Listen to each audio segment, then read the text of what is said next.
All right, how's that? Can't remember where I was at. So anyway, we did get people moved into individual offices. Like I say, Bill Payne with 2HP has been working on what we're calling a breezeway or a walkway that attaches the two buildings so people can move back and forth. Right now, my staff is, and they have to frequently come into the other office to meet with clients and do work.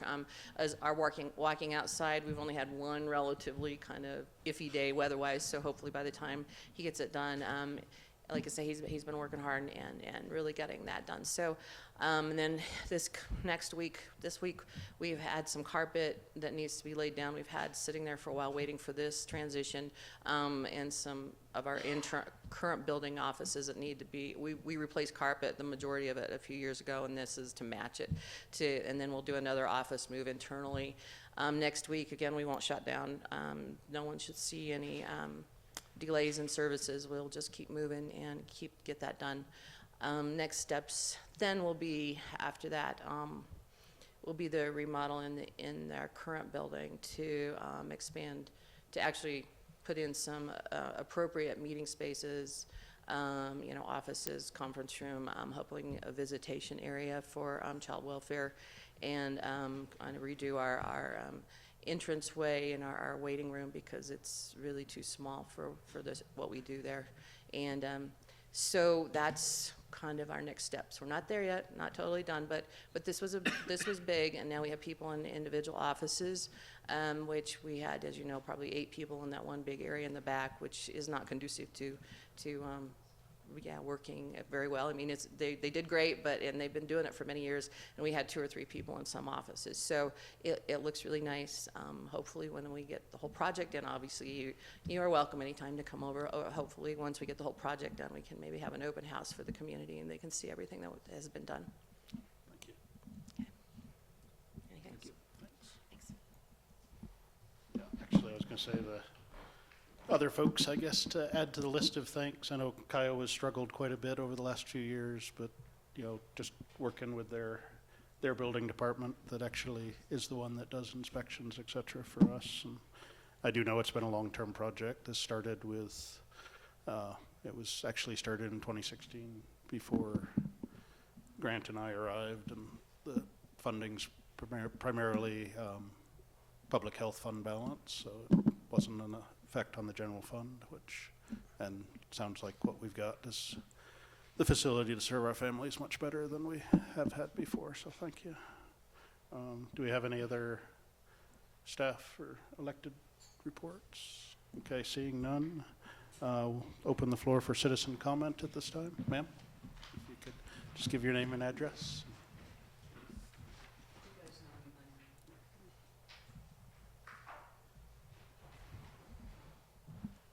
Lori Ferrari, 27669 East Broadview Drive. The pictures I'm presenting in front of you are constant, going on for the last 3 years. We need to get animal control back. Deputy Bjork came out. This happened November 23rd. This happens on Sandy and Lance Love's property at 27581 East Broadview Drive. This dog was on my neighbor's property shivering. I went over to see what was wrong. This is a 4-month-old puppy. 4 months. They have a pack of 10 dogs that attack their dogs. This is the 4th complaint. They also have a breeding facility in their garage. Incident report from Deputy Bjork. I observed the blood on the puppy's neck, a laceration above the right eye, and a limp on the right front leg. I responded to 27581 East Broadview Drive and observed 4 medium-sized dogs, they have 10, running around on the property. The dogs were aggressive and barking at the fence line. I could not get in the residence. He called Lance, and I can hear the deputy on the phone saying, listen, Miss Ferrari found your dog. It's been attacked by your pack of animals.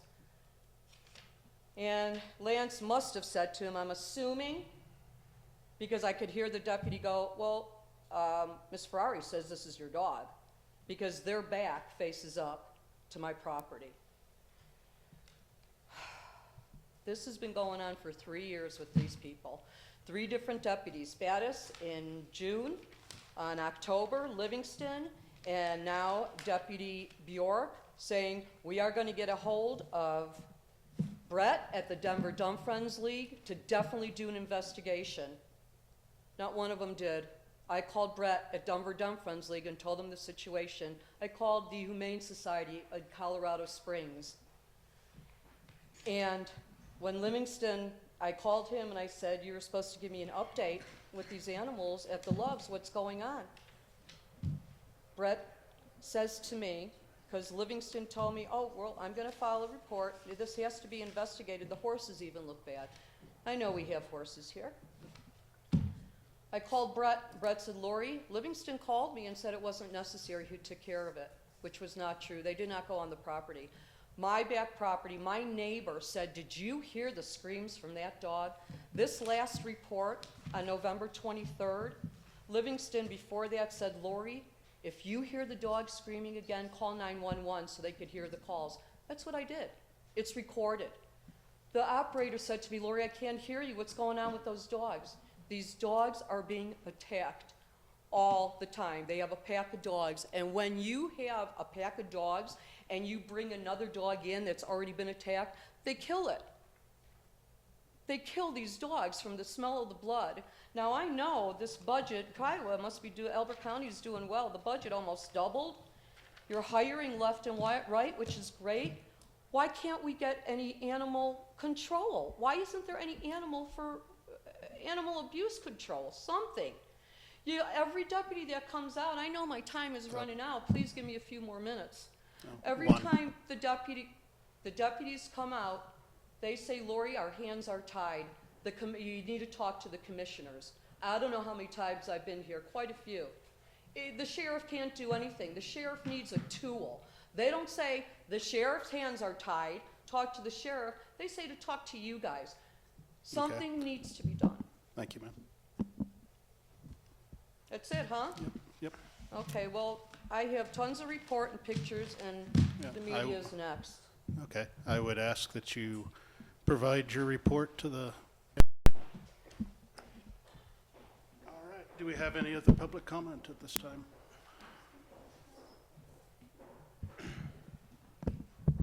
Morning, Marlene Groves, 300 Ridge Road.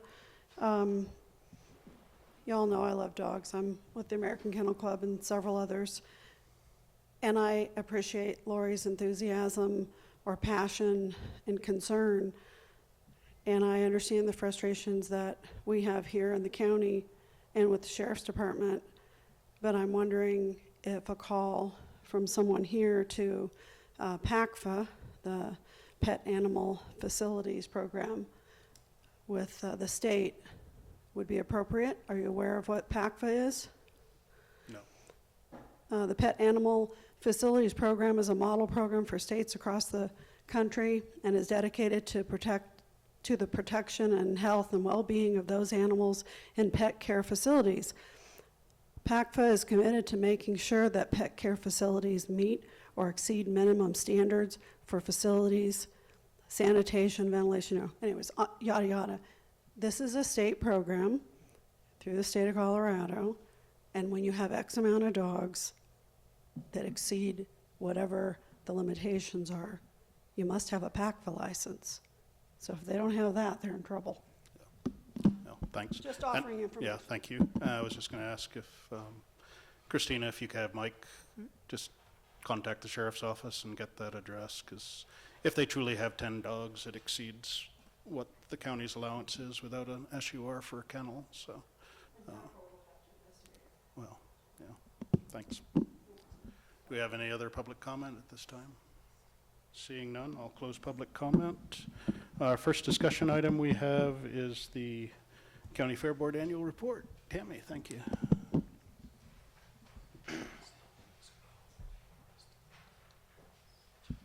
Good morning, Commissioners.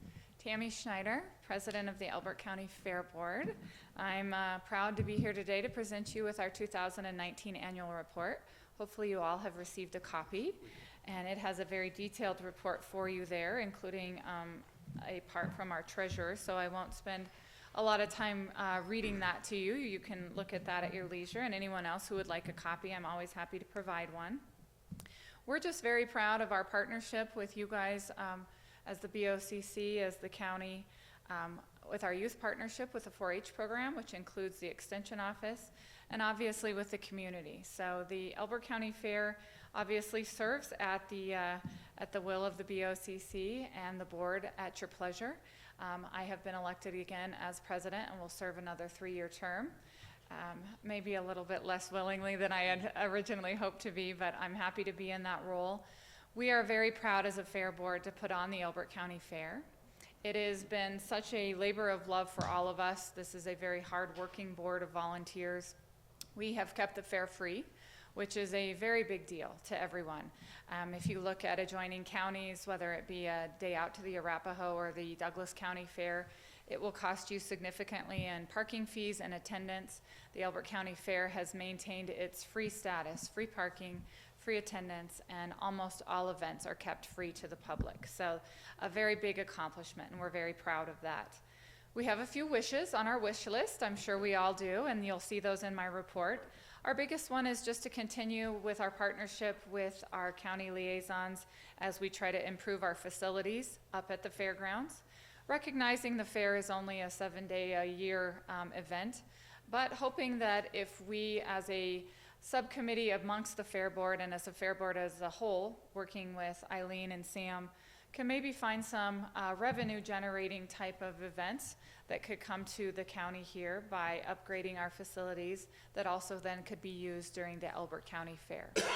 We are exploring that. We have a committee that is already set up within the board that has been doing lots of great research, finding out how other counties have used grants and different ways to fund these facilities, but also what are they doing to use revenue from those facilities. Gaining revenue obviously is a wonderful idea, as we would put together some sort of large building where we could hold shows and our auction and different events, but something then also that could be rented out throughout the year. And I think a real need in this county to have indoor facilities that could house anything from Western and horse facilities and events to all year long doing other things in addition to having those at the fair. We would love to see some additional entertainment come into the fair, and we're working very hard on that. Unfortunately, in 2019, we were unable to have a carnival. It was our second year without a carnival provider, and so we are working very hard to try to get that back into the system. That has been something that the kids obviously really enjoy, but I think just kind of caps off as it's a must at a county fair, right, to have that carnival. And we are looking at moving the schedule around again in hopes of generating higher attendance and giving some more things for people to attend. We are looking at making Friday night our family fun type of rodeo night. This year we had over 70 mutton busters on Sunday afternoon, and the poor sheep were just real tired after them 70 little fellas. So our hopes are to add a family rodeo to Friday night's events, maybe do some mutton busting, then adding some mutton busting into the bucking futurity on Saturday, and then finishing with the finals on Sunday, as opposed to trying to do that all in one night. So just a couple of examples of some things that we're working on to move around. I wanted to take this opportunity to thank you for your support, to thank the county for their financial support, and then also to thank your staff, Sam and Eileen, Adam Trammell. We could not do what we do without their help, and we are very, very grateful for that. I also want to take a minute to publicly acknowledge the hard work that our extension agents put in. Willie Wilkins and Callie Benson are absolutely a dream to work with. They are kind, they are wonderful at their jobs, and they make my job so much easier. And it makes this partnership between the extension and the fair board work very smoothly. I'd also like to thank my fellow board members. These are not people that just do fair board for a living. They have other jobs. They take a week off every year to make the fair run, but all year long we're working very hard. Our meetings average 2 hours or so a night during the month, and so I just really want them to know how much I appreciate all that they do to make my job even easier. And then the hundreds of volunteers that come out, whether it's during fair cleanup weeks, during the 4-H year, or just during the Elbert County Fair. Superintendents included, we are very appreciative of them, and of our royalty.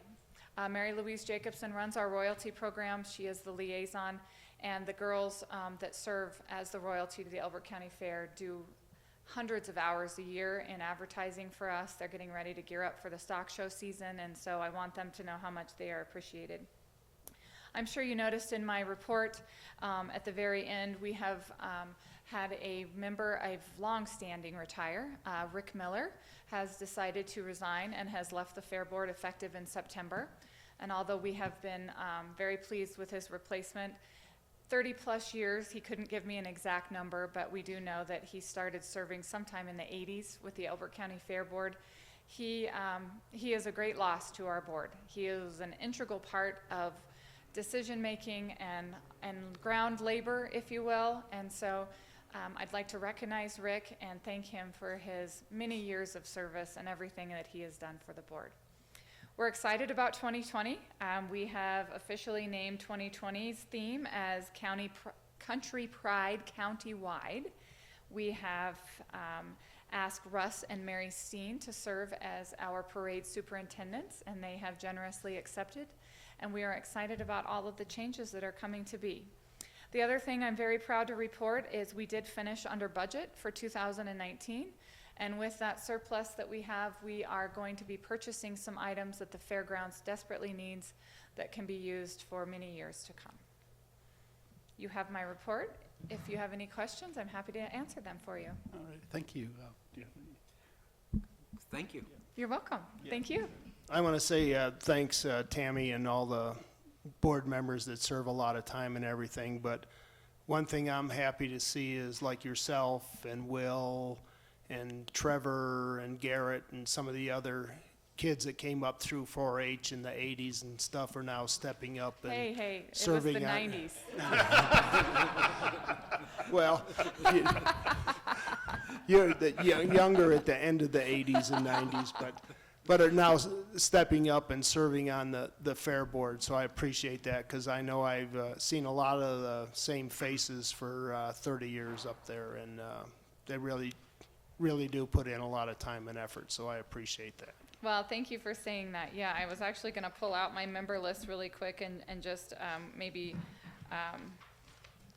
visit with you about that, because it has been a neat evolution of the Fair Board. One of the reasons Mr. Miller stated in stepping down was just to make way for the younger generation to come up and some new ideas and some new blood. But yes, Christopher Carnahan, Garrett Miller, myself, Trevor Smith, Will White, and then we just had Aaron Tiemann, Troy Kelty, and Scott Moranville all come onto the board this year. All of those people were Elbert County 4-H'ers and have now started to serve on the board, and we've got a bunch of young, soon-to-be 4-H'ers coming as well. So I'm very excited for the 4-H program and where it's headed. And there's some changes, and we've talked about that previously as the demographics of this county change. We're aware of that, and the fair is going to keep evolving as we look forward to that. Yeah, I was going to say I do appreciate the theme you've picked because that definitely resonates as we do see changes across the county. But just on a couple of your comments, I know Callie was up and got a couple of big boxes of hockey helmets for mutton busting. So she did assure me we weren't starting. Yes, we have always enjoyed. Cowboy Up has always loaned us their equipment. This year we had to go to the Elizabeth Stampede to borrow some equipment, so we bought our own, and that will make things run much smoother. That has what used to be about 15 kids showing up to ride mutton has really evolved, and like I said, this year we had over 70 kids participate, so a fun day at the fair for families to come out for sure. You considered llamas for the adults? Or? No, but there is open bull riding on Sunday. No, thank you. No, but just the comments on improving the fairgrounds, bringing in revenue, that's something that, we've been muddling through for a couple of years now. The facilities do need improvement. The master plan, I think we've talked once or twice, is a wonderful, wonderful vision, but I think we need to kind of open that up at some point and figure out how it can be sequenced in a way that can be achieved, because I know it wasn't the fair boards, but it's a tremendous vision of what the facilities out there could be. It's unfortunately kind of organized, so you need a really, really big investment up front, and then smaller things come later, so. Well, and we're if we can dedicated to trying to find that yeah. solution. If Yeah. you look around at the adjoining counties, we These- are behind. You know, yeah. Lincoln County has a wonderful facility Yeah. that they were able to find a way to do. And I feel we very much relate to them. We don't compare to Douglas and Arapahoe counties, we understand that, but we're seeing, you know, Ray just put a facility in, Lincoln County County has does. newer facilities. I know there is a way to make it possible, and we're very committed to finding a way to do that, because it is desperately needed. Yeah, I know Commissioner Burgess out in Lincoln has invited us out to Yeah, kind of walk please, their facility. I'd love to go and- with you, and because talk I to would the- like to yeah. see it myself. We'll get that on the schedule, because they wanted to kind of share what they had done to Yeah. get funding, so, Yeah. yeah. And one of the things that Sam will tell you, that during the last week, we've been working on a little project to see if we can't figure out how to raise a little money. That's great. We're not there yet, but No, we're thank you. working on it. Thank you. Appreciate it. Thank you, Tammy. Thank you guys very much. Alrighty. Next, actually, do we have any public comment on that item? No. Thank you. The agreement for cooperative wildfire protection, Sam, it's a state level plan that we have a small piece of. Correct, Commissioners. Sam Albrecht, County Manager. So on behalf of the Sheriff's Office and OEM, I'm presenting this. This is a statewide cooperative agreement to reimburse and line out the policies and procedures and responsibilities for wildland fires and who pays when and who is in control when. This has gone through a lot of different county reviews. This is the final document as presented by the state. And my understanding is that the fire chiefs have seen it also. So I think we're in good shape to not only review and discuss this today, but also approve it if you guys are so inclined. And you guys sign it and the sheriff signs it. I don't know, I've talked to Alex, he's happy with it, the sheriffs are happy with it, fire chiefs are happy with it. The attorney's happy with it. That's rare, so. You have any comments?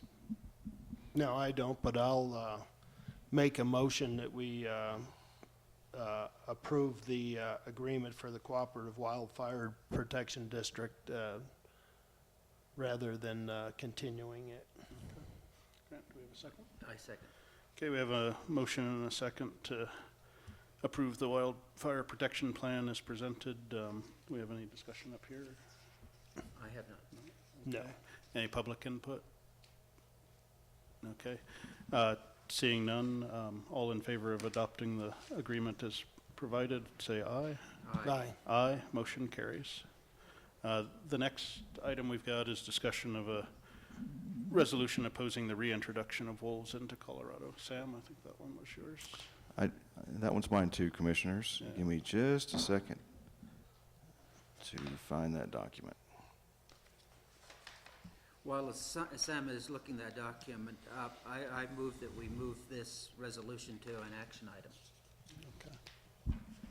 I'll second. Okay, we have a motion and a second, and I guess we'll get to discussion in a moment.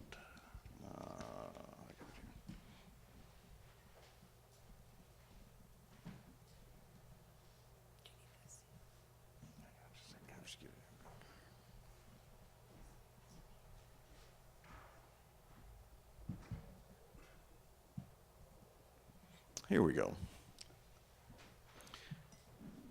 Did we move that? Yeah, it's. Okay.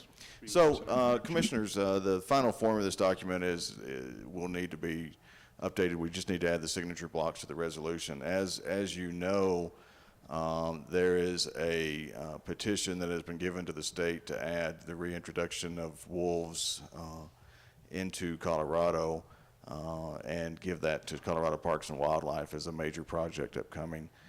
Wolves are already migrating naturally north and south, and to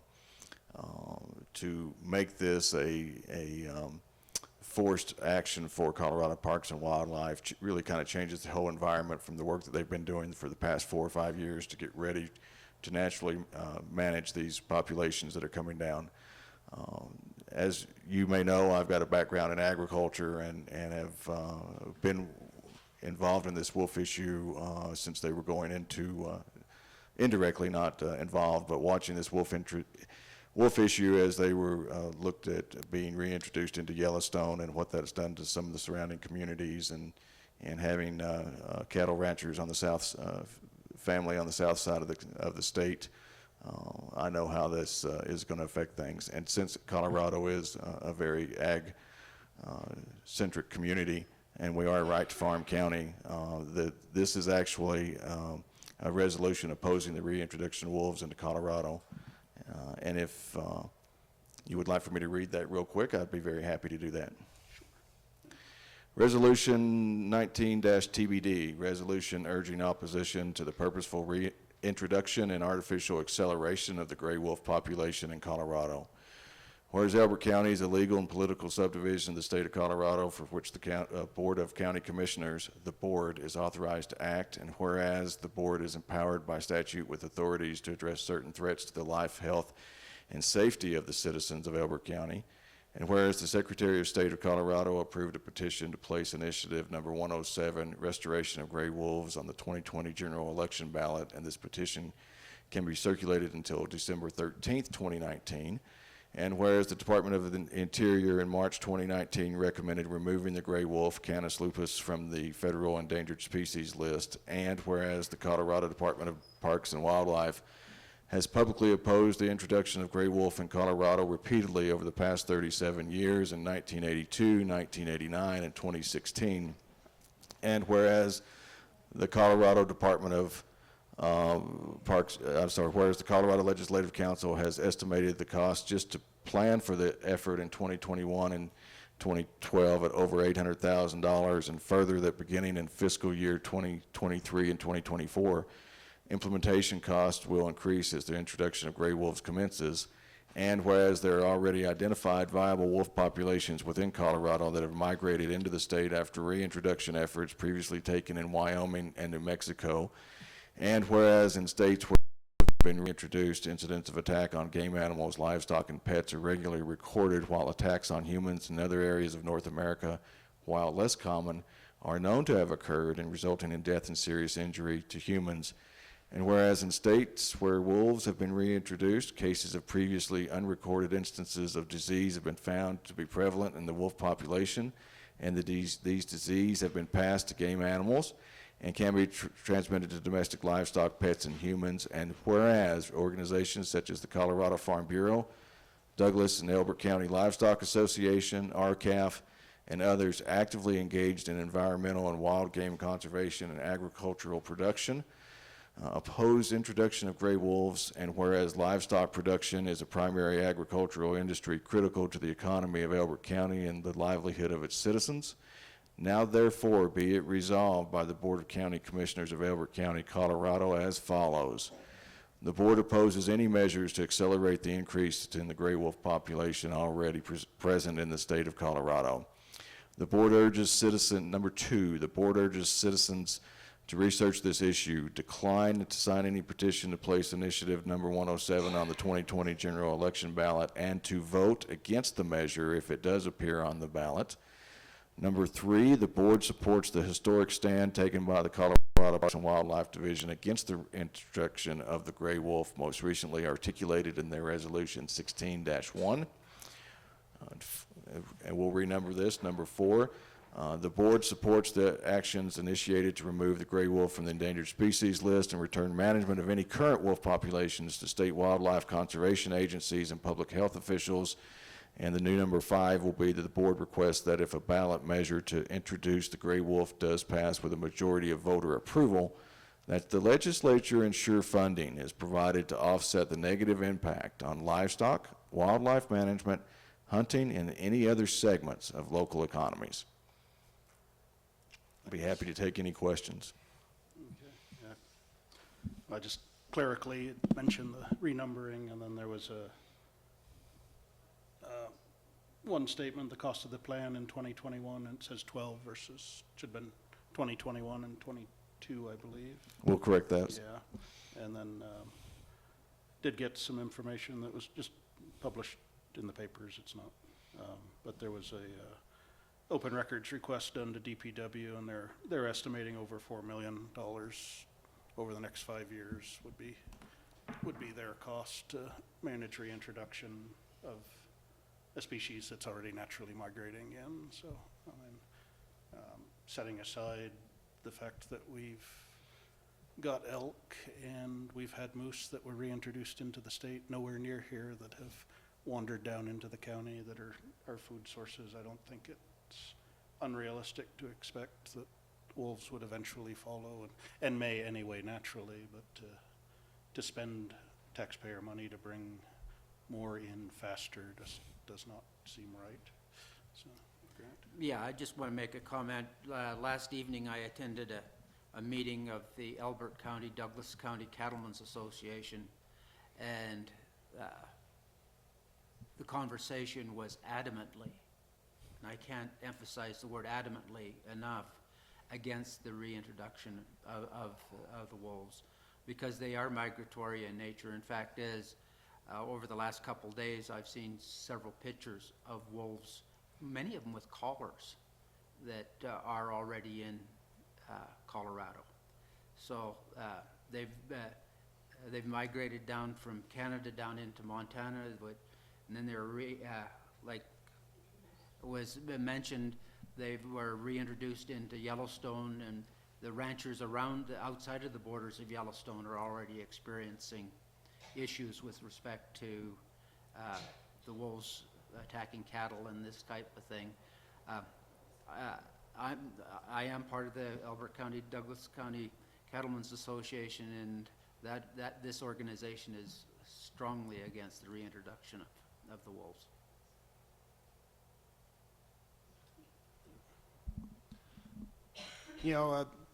Chris said that you hear all kinds of numbers on the news this morning. They were talking about that they got enough signatures, and they were estimating 6 million. So who knows where the actual figure would be for DPW to manage it.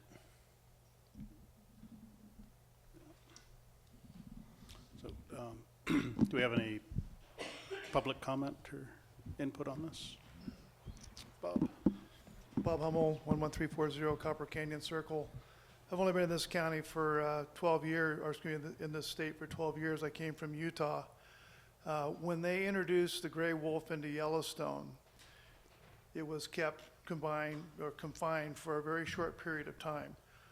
Those wolves went into Idaho, all over Wyoming, into Montana, and everywhere they went, they wreaked havoc. So if for some bizarre reason this thing passes as a ballot initiative, is there any possibility that we could declare our county a sanctuary county and put a bounty on these bastards, Canis lupus, and take them out? Because they will kill people, pets, livestock, anything they come in contact with. They are predators, and they need to be treated as such. Well, I was going to say they definitely don't respect lines on maps or livestock fencing for that matter. But I guess the Resolution 16-1 that was referred to when the Department of Parks and Wildlife last looked at this, one of the issues they looked at is the Colorado right now does provide almost a natural buffer between two subspecies, the Mexican red wolf and the gray wolf that was reintroduced, and I think they brought him in from Canada. No offense. Yeah, they do howl with a Canadian accent. But they Illegal border crossings, Yeah, I like they- that. they do interbreed, and they're actually that part of the Parks and Wildlife concerns was you'd see a loss of distinction between the two subspecies. So, like I said, I read the Jack London stories when I was a kid. I've seen the movies. They're emotional. There's a lot of feel good to this if you're not directly affected, and that's probably a reason we hadn't seen petitions circulated anywhere where those concerns are. And I don't know where the circulation happened. I've yet to find somebody that,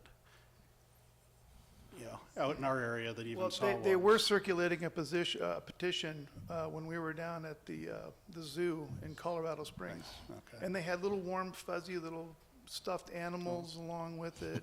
It's just like right out of Jack London's story. It was a beautiful thing. Okay. And their wolves are in cages, so, yeah, okay.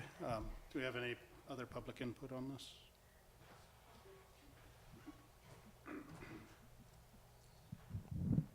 Chris, you and I agree on at least one thing. I don't want to spend money, and I don't like that the state is considering spending, whether it's $4 million or $6 million. I think that I'm clearly an animal advocate. I actually have nothing against wolves. I know they were here back in the day, but they're making their natural reintroduction themselves, and I think it would be it's just better to support that. So I would support the county in their sort of no wolf policy, or not supporting that, and encouraging people also to vote against it. Thank you. And to Bob's comment sooner, there is a public comment period open nationally to delist the gray wolf as an endangered species. So and that's the recommendation at the national level from U.S. Fish and Game and those that oversee that. So if the wolf comes off the endangered species list, then I think the restrictions against treating it as a wolf as a danger would be lifted. So we'll see.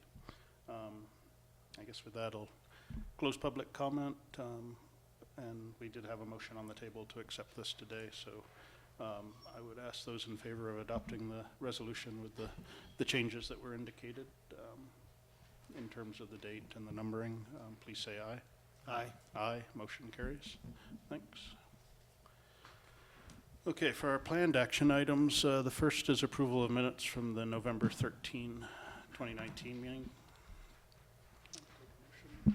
I'll make a motion, we approve the November 13, 2019 minutes and dispense with the reading of the minutes. Second. Okay, I have a motion and a second to accept the November 13 minutes. All in favor, please say aye. Aye. Aye. Motion carries. Next item is minutes from the November 19th special meeting. Mr. Chairman, I move that we adopt approve the minutes of the November 19th, 2019 meeting as written and dispense with the reading of those minutes. I'll second. I have a motion and a second to accept the minutes of the November 19th special meeting. All in favor, please say aye. Aye. Aye. Aye. Third is approval of the November 20th land use meeting minutes. Before we get there, I'll have to recuse from voting on that because I was absent. All righty. All right, I'll make a motion, we approve the November 20th, 2019 land use meeting minutes and dispose, not read the minutes. Okay. I'll second that. All in favor, please say aye. Aye. Aye. Motion carries. All righty.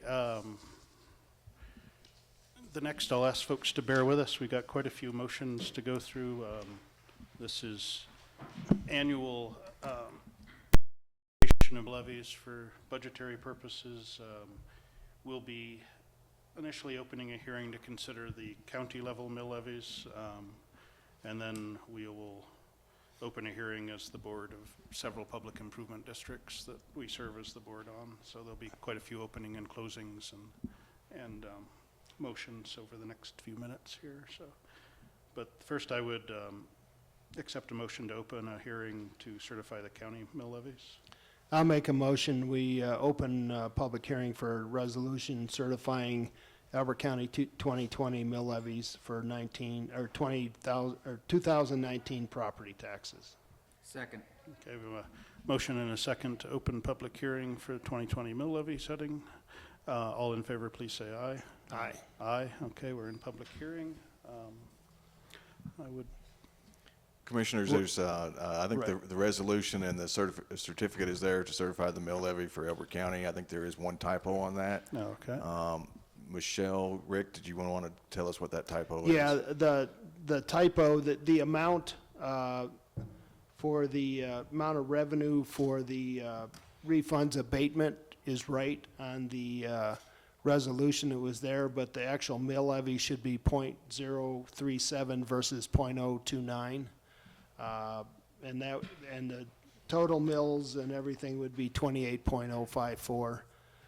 For the people that don't know what the refunds abatement mill levy is, every year the state comes down and gives an amount of the rebates and refunds that were done the last year, and by statute you've got the authority to recollect those those abatements and refunds. And so that mill levy changes a little bit every year based on what that amount is. Last year was, this year is .037, which essentially produces $11,784 and,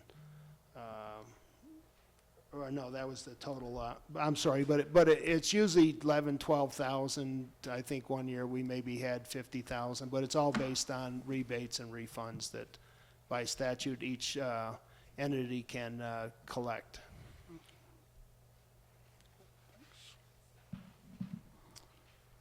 Alrighty. With that, I'd accept a motion to approve the mill levies that were presented with that one change. Mr. Chairman, I move that we approve the Elbert County 2020 mill levy for 2019 property taxes as presented and payable in 2020. I would say that, yeah, as presented, but the change from what was in the, originally in the package. I accept that. I'll second. Okay. So we have a motion and a second. Do we have any public comment on this? Seeing none. All in favor, please say aye. Aye. Aye. Motion carries. All right. I'll take a motion to close public hearing on I'll make a County mill. motion, we close public hearing on resolution certifying the Elbert County 2020 mill levies. Second. Okay, motion and a second to close public hearing on county mill levies. All in favor, please say aye. Aye. Aye, motion carries. Okay, I'll accept a motion to open public hearing to consider mill levies for Foxwood Estate and Foxwood Ranches Public Improvement District. I'll make a motion, we open public hearing on resolution certifying the 2020 mill levy for Foxwood Estate and Foxwood Ranches Public Improvement District. Second. Okay, we have a motion and a second to approve the mill levy for Foxwood. Any discussion? Any public comment? Okay, these public improvement districts are mill levies that were authorized locally to be the local community taxes to conduct local community projects. I would. Mr. Chairman, I move that we certify the 2020 mill levy for Foxwood Estates and Foxwood Ranches Public Improvement District. I'll second. Okay, motion and a second to approve mill levies for the Foxwood Public Improvement District. All in favor, please say aye. Aye. Aye. Motion carries. Take a motion to close public hearing. I'll on make a Foxwood. motion, we close public hearing for the resolution certifying the 2020 mill levy for Foxwood Estate and Foxwood Ranches. Second. Okay, a motion and a second to close public hearing. All in favor, please say aye. Aye. Aye. Motion carries. I will accept a motion to open public hearing for mill levy certification for Sun Country Meadows Public Improvement District. I'll make a motion, we open public hearing on resolution certifying the 2020 mill levy for Sun Country Meadows Public Improvement District. Second. Okay, motion and a second to open public hearing. Again, this is mills to pay down the bonding for the Sun Country Meadows project, as well as the loan that was made from the county. The mills that are being certified, 14.735, are a little bit under the 2 mills that were maximum that was authorized by the vote of that community, but it does produce the maximum amount of revenue returned to the county to pay back the bonds and loan that's allowed by that vote. So, Mr. Chairman, I move that we certify the 2020 mill levy for Sun Country Meadows Public Improvement District. I'll second. okay, we have a motion and a second. Any discussion up here? Any public comment?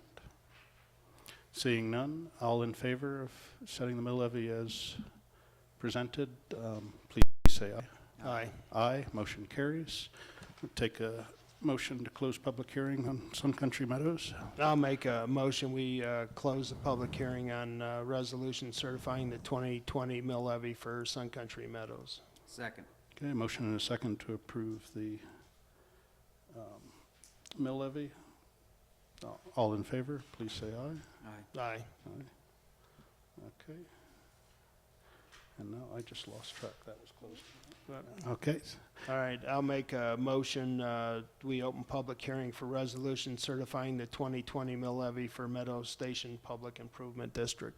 Second. okay, motion and a second to open public hearing is for the Meadow Station Public Improvement District mill.